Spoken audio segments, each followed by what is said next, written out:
무더운 여름에 여러분 가장 먼저 찾는 게 무엇이죠? 뜨거운 햇볕을 피하기 위해서 그늘을 찾기도 하고요. 또 무더운 날 더위를 날려줄 에어컨이 있는 곳을 바로 찾아가기도 합니다. 그런데 가장 먼저 근원적인 것은 바로 마실 물을 찾아가게 되어 있죠. 그렇게 하나님께서는 우리 인간을 창조하시면서 갈증이라는 특별한 것을 허락하셨습니다. 이 갈증을 느끼지 못하면은 이 물을 바로 수분을 공급하지 못하면은 입술이 가장 먼저 마르게 되고요. 또 입이 털털해지기도 합니다. 또 너무 갈증이 심해지면은 사람이 두통이 일어나고 몸에 경련도 일어난다고 합니다. 우리가 생각하는 쉽게 먹을 수 있는 물들, 이런 물들이 바로 이렇게 우리 안에 다양한 신호들을 보낼 수 있다라는 거죠. 우리가 육체적으로 마시는 이 육체의 이 물의 갈증뿐만 아니라 우리 삶에서도 갈증이 있어요. 사랑과 행복이 가득 차 있는 우리의 삶이 되었으면 좋겠지만은 우리 삶은 솔직하게 때로는 미움과 다툼과 질투가 늘 존재하고 산재하고 있다는 사실입니다. 삶에서도 또한 이런 것들로 인하여서 내 안에 증오와 또한 화가 자주 일어나게 된다라는 거죠. 이유 없는 분노, 이유 없는 화, 바로 이런 게 삶에서의 나의 필요한 것들에 대한 갈증으로 일어나게 되어 있어요. 근데 이 삶에서의 우리가 느끼는 감정적인 갈증뿐만 아니라 영의 갈증이 있다라고 성경에서는 증거하고 있습니다. 내 영혼도 갈증이 난대요. 내 영혼도 목마르대요. 우리가 요한복음 4장에 보면은 목마른 우물물을 뜨러온 사마리아 여인의 예를 보면서 그 여인에게 예수님께서 내가 갈증이 있다라고 육체적인 갈증에 대해서 이야기했습니다. 그러나 그 여인은 영적인 자신이 느끼는 갈증에서 느끼지 못했기 때문에 그냥 예수님의 물만 떠주는 게 당연하다라고 생각을 했던 거죠.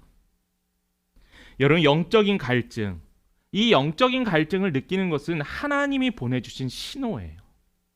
내 삶에, 내 마음에, 내 영에 어떠한 문제들과 신앙에 어떠한 어려움들이 있는지 그 갈증의 요소들을 우리가 찾아가야 합니다. 그런데 여러분, 슬픈 사실들이 우리 안에 존재하고 있다는 거예요. 이 영적인 갈증을 못 느끼는 불감증 환자들이 너무나 많다라는 겁니다. 우리 하나님은 우리가 그러한 고통을 받길 원하지 않으세요. 갈증이 허덕이고 메마른 삶을 살면서 삶의 기쁨도 없고 하나님을 찬양하는 예배가 없는 삶을 하나님께서는 원치 않으신다는 겁니다. 그래서 하나님께서 우리에게 어떤 약속을 해주셨냐면은 요한복음 7장 37절의 말씀을 한번 볼까요? 요한복음 7장 37절 우리 같이 한번 읽어보도록 하겠습니다. 시작.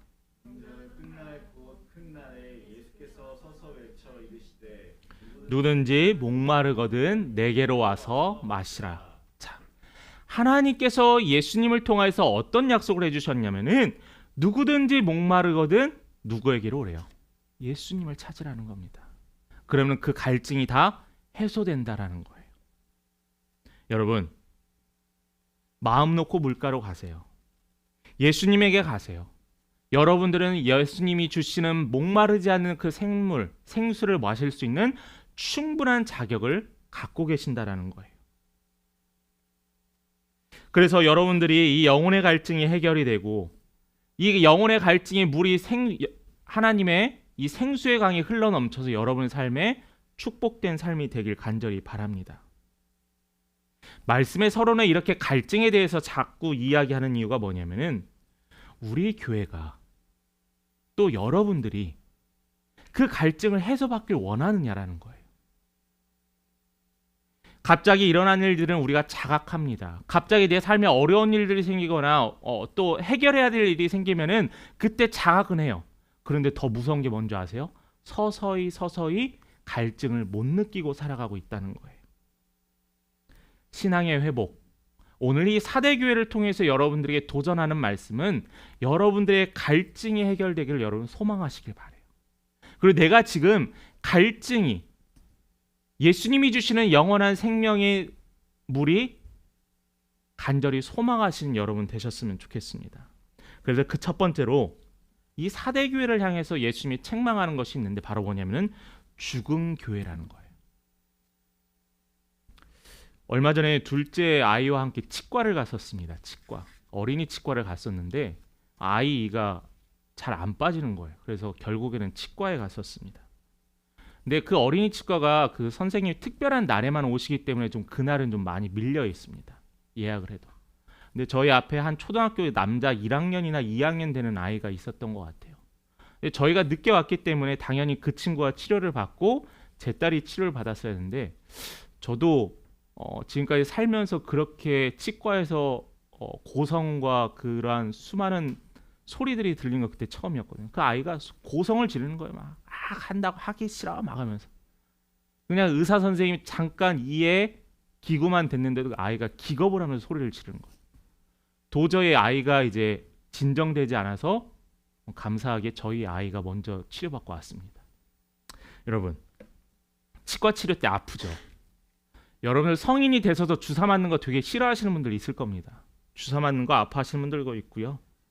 또 특별히 저도 가끔 모서리에 발이 쿵 쪘을 때 정말 말 못할 눈물이 찔끔 흘리는 경우도 있습니다. 자, 이게 뭐죠? 자극이 주어져서 내 몸에 아픔이라는 게 느껴진다라는 거예요. 그런데 이것을 살펴보다가 제가 이러한 기사를 하나 봤습니다.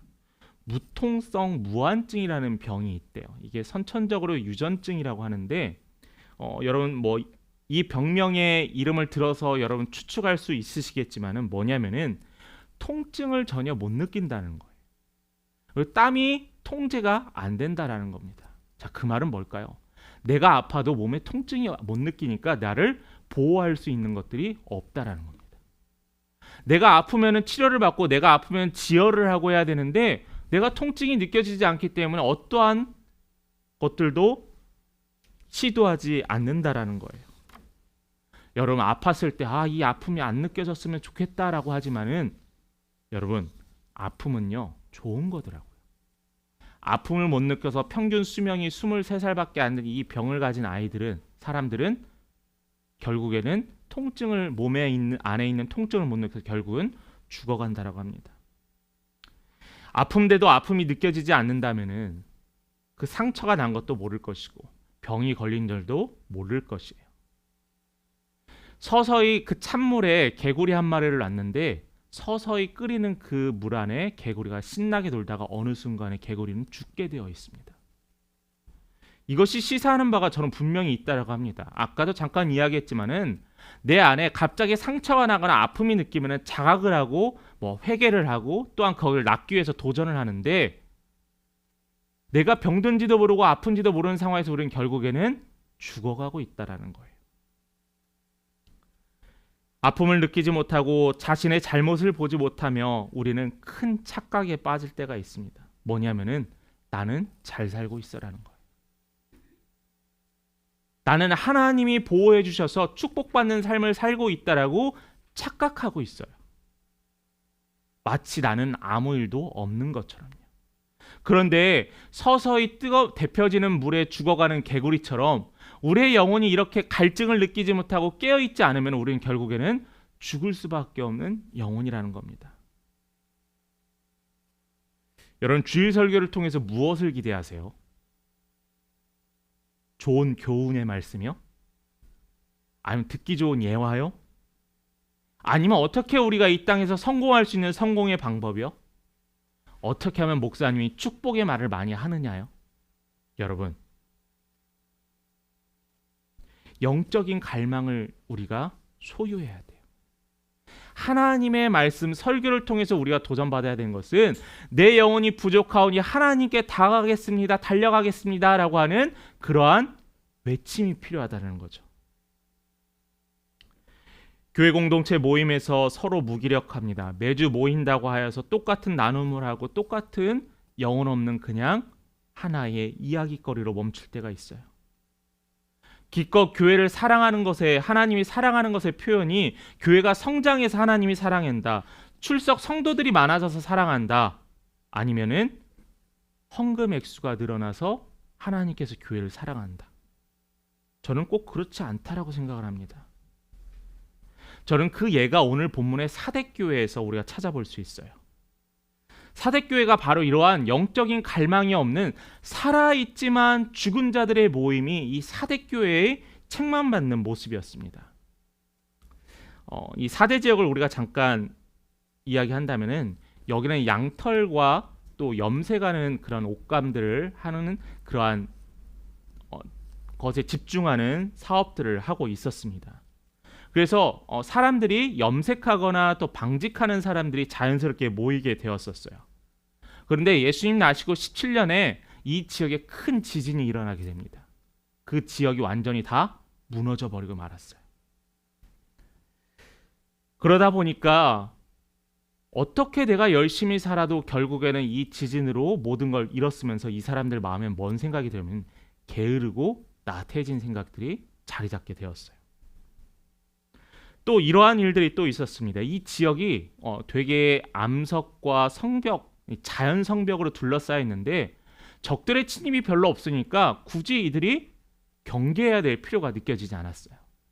경제적으로, 외교적으로, 군사적으로 나태했던 이들에게는 자연스럽게 게으름이라는 병이 들고 있었다라는 거예요.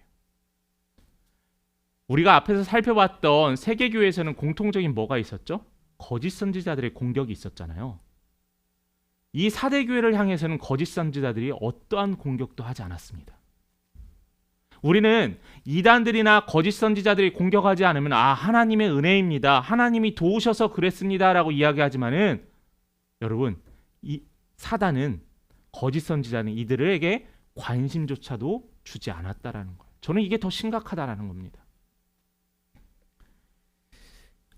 우리가 1절 말씀을 한번 볼까요? 그 사대교회에서 간단하게 소개하는 게 한 절 있습니다. 1절 말씀입니다. 사대교회의 사자에게 편지하라. 하나님의 7 영과 7 뼈를 가지신 이가 이르시되 내가 내 행위를 아노니 내가 살았다 하는 이름은 가졌으나 죽은 자로다. 거짓 선지자들도 그들을 공격하지 않고, 왜냐하면 죽은 자들이기 때문에. 그렇다고 해도 그들이 어떠한 겉모습도 없었냐요? 아니요. 그들도 예배 드렸고요. 교회에 모였고요. 그들도 하나님을 찬양했습니다. 그러나 그들은 어떠한 생명력이 없는 그냥 형식적인 예배와 모임이었다라는 거예요. 그래서 예수님께서는 말씀에서 뭐라고 그들을 진단하냐면은 너희들이 살아있다라고 착각하지만은 죽은 자라고 하는 겁니다. 우리에게 분명히 시사하는 바가 있어요. 우리가 살았다라고 생각하지만은, 내가 신앙생활을 한다고 생각하지만은, 내가 하나님께 이쁨 받을 짓만 한다고 생각하지만은 죽은 자일 수도 있다라는 스스로에 대한 질문들을 우리가 늘 가져야 합니다. 그래서 두 번째로 이것을 우리가 깨우치기 위해서 무엇을 느껴야 하냐면 영적인 갈망을 느껴야 돼요. 영적인 갈망. 교회 건물은 있는데 생명의 주인이신 예수님이 없는 교회가 있을 수 있습니다. 제가 그 교회를 비난하는 건 아닙니다. 제가 이제 실수했던 건데, 제가 유학 가서 이제 초반에 미국의 큰 교회를 좀 많이 다녀봤어요. 저 세드백 교회도 가보고, 레이크 에비뉴 철치도 가보고 이제 여러 교회를 가봤는데 그 중에 하나 간 곳이 어떤 곳이었냐면 크리스탈 철치라는 곳에 갔었어요. 여러분 전 세계에서 가장 아름다운 교회, 온 교회가 다 그냥 유리로 되어 있는 교회였거든요. 그런데 저는 그 교회를 예배드리러 갔을까요? 보러 갔을까요? 저는 그 교회의 예배를 그냥 교회를 구경하러 갔었습니다. 그 교회에 주일만 되면 많은 관광객들이 방문해요. 왜 방문하는 줄 아세요? 예배를 드리려 하는 게 아니에요. 세계에서 가장 아름다운 교회 건물이 어떻게 생겼는지 보러 온다는 겁니다. 지금 그 교회가 어떻게 됐을까요? 다른 종교에 팔려갔습니다. 우리가 그렇게 자랑하던 그 교회가. 왜요? 생명력 없는 교회는요, 건물이 그들을 지탱해 줄 수 없다라는 거예요. 교회가 겉으로는 거룩한 척하지만은 거룩의 능력을 상실했을 때 바로 이러한 일들이 일어날 수 있다는 거예요. 영국의 수많은 교회들이 술집으로 팔려가고 박물관으로 팔려갑니다. 한국 교회들이요, 박물관으로 팔려가요. 그게 얼마 남지 않았어요. 이러한 일들이 우리에게도 금방 다가오게 되어 있습니다. 저는 여러분들에게 간절히 요구하는 것은 영적인 필요를 느끼시라는 거예요. 내가 지금 잘 살고 있지만은 하나님께 더 다가가기 위해서 하나님을 찾습니다. 하나님을 바랍니다라는 하고 하는 그러한 고백이 필요하다라는 거예요. 왜냐하면 우리는 완벽해질 수 없기 때문입니다. 저는 이 영적인 갈망에 대해서 마르틴 루터라고 하는 그 종교개혁을 일으킨 그 신학자, 목회자의 이야기를 가지고 이 파트를 나눠보려고 해요. 여러분 기억하세요. 주보에는 나와 있지 않은데 이 루터가 건강한 신앙생활을 위해서 세 가지를 준비하라고 했습니다. 여러분 한번 기억해 보시기 바랍니다. 첫 번째는 기도고요. 그 다음에 말씀 묵상이고요. 그 다음에 여러분 뭘까요? 실현입니다. 실현. 기도와 말씀 묵상은 우리가 이해합니다. 당연히 해야 되는 거고. 근데 마지막에 뭐라고 했냐면은 실현이래요. 실현. 먼저 기도에 대해서 이야기를 할게요. 루터는 기도는 자기 스스로 판단하고 분별하는 이성에 기대서 기도하라고 하지 않아요. 뭐에 대해서 기대서 기도하라고 하냐면은 골방에서 조용히 성령님의 인도를 구하는 기도를 하라고 하고 있어요. 겸손이에요. 내 생각에 이렇게 기도해야 되는 게 맞고 내 생각에 이렇게 가는 게 하나님이 원하시는 뜻이다라고 내가 판단해서 기도하는 게 아니라 나는 아무것도 아닙니다. 나는 작은 자입니다. 라고 하면서 사람들에게 보이기 위한 기도가 아니라 골방에서 혼자 기도하는 자가 하나님이 원하시는 건강한 신앙생활이라는 거죠. 두 번째는 뭐라고 했죠? 말씀 묵상이라고. 말씀 묵상. 말씀 묵상의 정확한 목적은 하나님의 음성을 듣는 거예요. 하나님의 음성. 어떠한 내가 주제를 가지고 어떠한 목적을 가지고 말씀을 쪼개서 내가 원하는 것만 취득하고 섭취하는 것이 아니라 이 하나님의 말씀은 나를 어떻게 깨우시는지에 대해서 바라보고 있어야 한다는 겁니다. 여러분, 설교는 내가 좋아하는 것을 취사 선택하는 게 아니에요. 하나님께서 나를 어떻게 살아가라고 하는지 그 말씀을 통해서 우리에게 도전을 주고 명령하는 것이 말씀이라는 겁니다. 자, 마지막 뭐라고 했죠? 실현입니다. 실현. 여러분 언제 가장 기도 많이 하세요? 큰 시험이 있거나 큰 병이 있거나 또 내가 너무나 연약해질 때 기도를 많이 합니다. 이 실현이요, 참 아이러니한 게 실현이 있으면 기도해요. 실현이 없으면 기도가 잘 안 해요. 그러니까 예수님도 하나님도 답답한 거예요. 내가 너무나 사랑하고 아끼는데 우리가 이 시련을 경험하지 않고서 하나님을 찾지 않으니까 어쩔 수 없이 하나님께 이 시련의 믿음의 연단을 주시는 거예요. 루터는 교회의 가장 강력한 힘이 무엇이냐라고 물어봤을 때 바로 이 환난, 시련이라고 이야기하고 있습니다. 그래서 우리는 이 시련에 대해서 어떻게 생각해야 되냐면은 내가 아픔을 느끼게 하는 것, 내가 간절히 하나님을 바라게 하는 것, 내가 영적으로 목마르게 하는 것을 느끼게 하는 것이 이 시련이라는 거예요. 그러기에 우리는 이 시련에 대해서 귀 기울이고 하나님께서 어떤 말씀을 하시는지에 있어서 우리가 늘 간절히 귀 기울이며 살아가야 한다는 겁니다. 말씀의 증거를 하나 찾아볼게요. 시편 119편 71절의 말씀입니다. 우리 시편 119편 71절의 말씀 같이 한번 봉독하겠습니다. 시작. 고난 당한 것이 내게 유익이라 이로 말미암아 내가 주의 율례들을 배우게 되었나이다. 제가 방금 전에 시련에 관해서 이야기했던 것보다 더 간결한 것이 바로 이거예요. 고난 당한 것이 내게 유익이래요. 왜요? 하나님의 말씀을 다시 한번 생각나게 했으니까요. 이 말씀과 같이 고난 속에서 하나님의 말씀의 의미를 체험합니다. 그러나 반대의 경우도 있어요. 얼마 전에 한 뉴스에서 한 모녀가 굶주림에 죽었습니다. 그런데 주위 사람들은 아무도 알지 못했었어요. 반면에 부를 어떻게든 더 얻기 위해서 원칙을 무시하는 시대가 되었습니다. 제가 요즘 좀 재밌게 보는 드라마가 하나 있는데 재벌집 막내 아들 좀 봅니다. 그걸 보면서 어떤 걸 느꼈냐면은 부유한 자들은 그 부를 더 유지하고 더 갖기 위해서 더 노력한다라는 거예요. 물론 노력하는 것은 나쁘지 않습니다. 그런데 그게 편법과 또 규칙에 어긋나는 것들이 당연하다라고 생각하는 거예요. 여러분, 세상이 이렇게 두 무리로 나뉘었어요. 한쪽에서는 먹을 게 없어서 굶어 죽는 자들이 있고, 한쪽에서는 어떻게든 더 많은 것을 얻으려고 빼앗는 경우도 있습니다. 교회 안에서도 마찬가지예요. 나누어져요. 교회가 점점 어떻게 되는지 아세요? 점점 비슷한 부류의 계층만 모이게 되어 있습니다. 저쪽 교회 하면 저쪽 사람들이 많이 모여 있더래. 여러분, 교회는요, 내가 나의 필요를 채우는 사교 클럽이 아니에요. 내가 그것을 통해 사업적 이득을 취하는 곳이 교회가 아니라는 거예요. 이것도 하고 저것도 하면 좋지요라는 그런 우리가 이야기할 수 없는 것이 바로 교회라는 겁니다.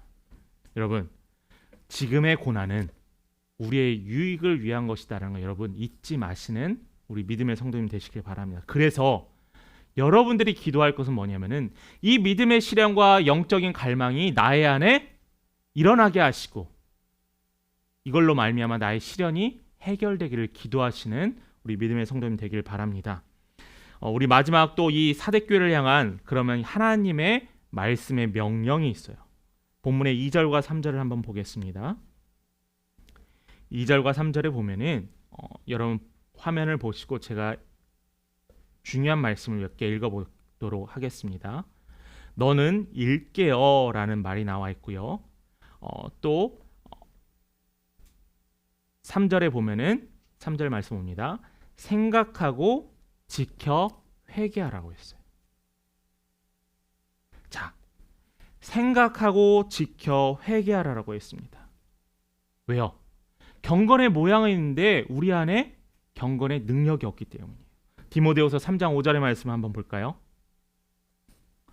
같이 읽겠습니다. 시작. 경건의 모양은 있으나 자, 사대교회가 그랬다라는 거예요. 예수님이 살아 계셨을 당시 바리새인들이 그랬다라는 거예요. 오늘날 우리가 교회 와서 옷은 거룩한 옷을 입고 깨끗한 옷을 입고 예배를 드리지만은 우리 안엔 죄와 유혹들이 가득 차 있다면은 우리는 안에 위선이라는 것을 갖고 살아간다는 겁니다. 바리새인들은 스스로 경건하다라고 해서 어떻게 표현했나요? 금식하는 것을 티냈습니다. 더 힘들어 보이는 것처럼 사람들에게 보여주었어요. 그러면서 사람들에게 칭찬을 받습니다. 아, 저 사람은 정말 경건의 능력이 있구나라고 생각을 합니다. 그게 아니라는 거예요. 이게 바로 위선된 사람이라는 겁니다. 누구나 외향적인 것 의식할 수 있습니다. 그런데 우리가 너무나 외향적의 의식에서 쓸데없는 치장과 그것에 에너지를 쏟고 시간을 쏟는다면은 내 안에 내 내면에 있는 나의 병들어가는 나의 영적인 나의 육신은 어떻게 치료받을 수 있겠어요? 여러분, 위선적인 신앙인이 되지 마시길 바랍니다. 사람들 앞에서 보여주기 위한 신앙인이 되지 마세요. 그래서 예수님은 그들의 모든 행위가에 대해서 생각하고 지켜 회개하라라고 이야기하고 있습니다. 바로 이것이 뭐냐면 우리에게 익숙한 원죄 때문이에요. 원죄. 불순종하려는 나쁜 습관.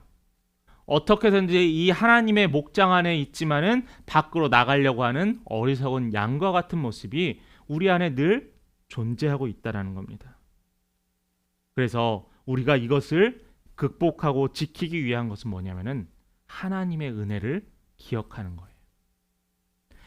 죄로 돌아가려는 우리의 잘못된 습성을 하나님께서 나에게 이렇게 은혜를 베푸시고 나에게 도우셨지라고 하는 계속되는 기억으로 말미암아 우리는 하나님께로 다시 되돌아가야만 합니다. 이러한 것들이 우리 안에 자주 일어나야 돼요. 하나님이 그때 나한테 이렇게 이야기하셨지. 하나님께서 그때 그 말씀의 집회에서 나에게 그 말씀을 통해 나에게 도전을 주셨지. 하나님께서 나에게 이 사람을 보내주셨지 라고 하는 은혜를 기억하시기 바랍니다. 참 주의 말씀은 달콤하고 놀랍습니다. 4절 말씀을 한번 볼까요? 그러나 사대에 그 옷을 더럽히지 아니한 자 몇 명이 내게 있어 흰옷을 입고 나와 함께 다니리니 그들은 합당한 자라. 자, 여기서 한번 생각을 해볼까요? 이 사대라는 지역 아까 어떤 직업이 많다라고 했죠? 옷을 만들고 염색하는 직업이 많은 곳이라고 했잖아요. 그러니까 당연히 주변 마을이나 도시들보다는 사람들의 옷이 조금 더 깔끔했습니다. 그 비유를 뭐로 드셨냐면은 몇 명이 내게 있어 흰옷을 입었다라는 거예요. 여기서 이 흰옷은 뭐냐면은 하나님과 같이 다니는 자들에게 이 흰옷을 주셨다라는 거예요. 성경의 옷이라는 게 창세기에 한 번 더 나오죠. 뭐죠? 죄를 지어서 아담과 하와에게 하나님께서 그들에게 가죽옷을 지어 주셨습니다. 그 가죽옷은 뭐냐면은 그들의 죄로 인해서 부끄러움을 받기 때문에 가죽옷을 지어 주셨어요. 그런데 방금 4절에 봤더니 그 가운데 더럽히지 아니한 자들은 하나님이 주시는 거룩한 옷을 입는다라고 했습니다. 자, 그렇다면은 생각하고 지키고 회개하는 자에게는 거룩한 흰 옷을 하나님께서 주신다라는 거예요. 지난주에 우리가 말씀에서 이야기 생명책에 쓰여져 있는 것과 마찬가지로 우리에게 하늘나라 하나님의 천국에 하나님과 동행하는 그곳에 우리가 갈 수 있는 것은 바로 이 거룩한 흰 옷을 입어야 한다라는 거예요. 그때가 언제일까요? 요한계시록을 하며 그때가 언제일까요? 성경의 그 어느 곳에서 그때에 대해서는 이야기해주고 있지 않습니다. 마태복음 24장 36절의 말씀입니다.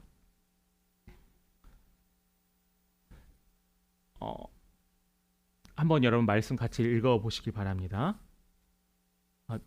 말씀이 24장 36절인데 제가 안 올려놨나 봐요. 제가 읽겠습니다.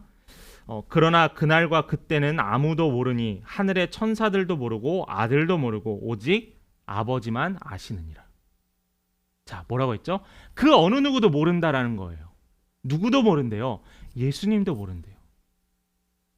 예수님도 모르고 단연히 오로지 한 명 누구만 아시냐? 하나님만 아신다는 거예요. 여러분 막 저 사람이 이단이야 아니야 구분할 거 가장 쉬운 방법이 있어요. 마지막 때에 대해서 이야기하는 사람 다 이단이에요. 거짓 선지자예요. 여러분 여기에서 멸망의 징조는 있지만 예수님께서 오시는 그 재림의 때는 하나님만 안다고 했습니다. 그래서 우리에게 어떤 명령을 하셨어요? 늘 깨어 있으라. 예수님이 언제 우리에게 오실지 모르기 때문에 깨어 있으라라는 거예요. 게으르고 신앙적으로 나태해지지 말고 늘 깨어서 생명력 있는 신앙생활을 하라고 예수님께서 분명히 말씀해 주시고 있습니다. 사대성을 지키던 병사들이 그들이 갖고 있는 천연의 요새를 너무나 맹신한 나머지 어떠한 대비도 하지 않았습니다. 그들이 대비를 하지 않아 적이 쳐들어왔을 때 결국 그들은 모두 죽고 말았어요. 신앙적인 나태와 방심도 마찬가지입니다. 신앙적으로 나태하면은 우린 결국 이 흰옷을 입을 수 없습니다. 하나님의 거룩한 생명책에 쓰여질 수 없다라고 분명히 하나님의 말씀에 증거하고 있어요. 말씀을 마칩니다. 우리 본문의 5절 말씀 한번 같이 읽어볼게요. 같이 있습니다. 시작.